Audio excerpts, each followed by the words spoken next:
his smile and... Yeah, he went through it all. Tell me about Cole.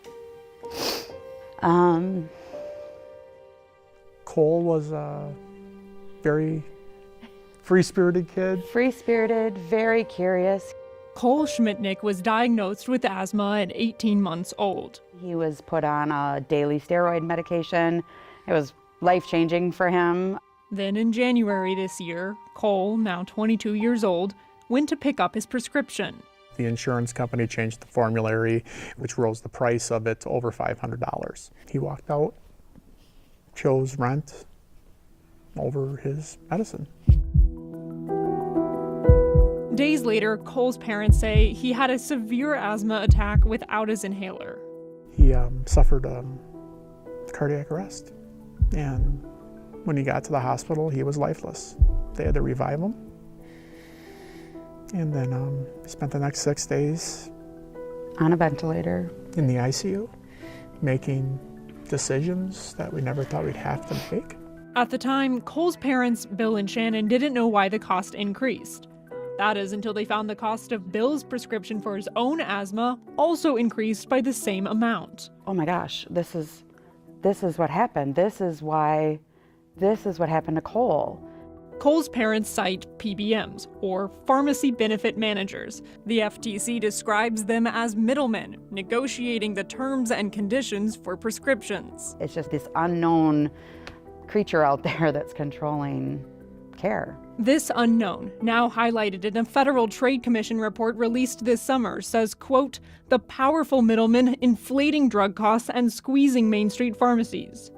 While we can't confirm PBMs caused the price increase in Cole's case specifically, PBM's power over prescription drug access are also the subject of recent congressional hearings and an FTC lawsuit for allegedly inflating insulin prices. We work with drug manufacturers to provide or negotiate price concessions from them. That's really the only tool we have to help lower the cost of prescription drugs. Sean Stevenson is the Director of State Affairs for the Pharmaceutical Care Management Association, representing the 6 largest PBMs, including the PBM Cole's insurance worked with, and all of which the FTC is currently looking into. What impact do PBMs have on the price of prescription drugs? Great question. So none at all. List pricing of prescription drugs is exclusively up to the drug manufacturer. PBMs play no role in setting the prices of prescription drugs.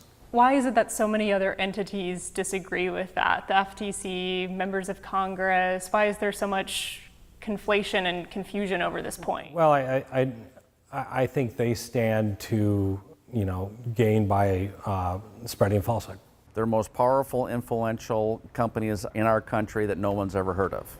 Dan Strauss is talking about PBMs too. A now retired pharmacist at the local independent hometown pharmacy chain sees things differently and is advocating nationwide for more regulations for PBMs. Your heart just breaks and it makes you angry that somebody is willing to do that to another person. Strauss says independent pharmacies and his customers are left in the dark, with the FTC report describing PBM business practices as, quote, extraordinarily opaque and, quote, without transparency or accountability to the public, end quote.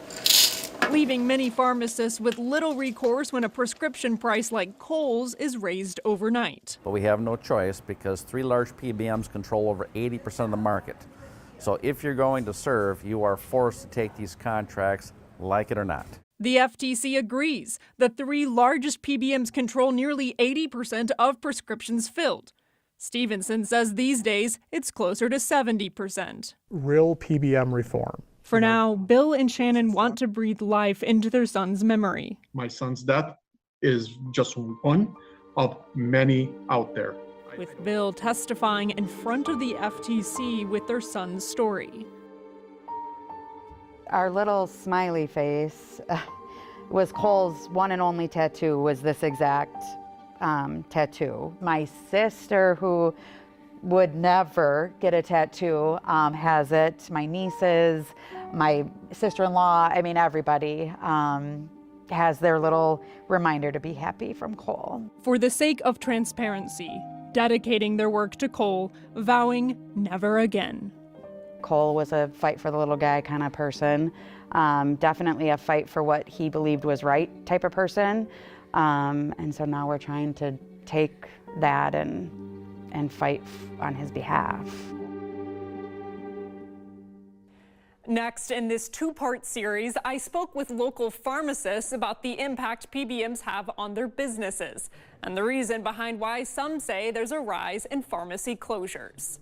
In Madison, Vanessa Kelson.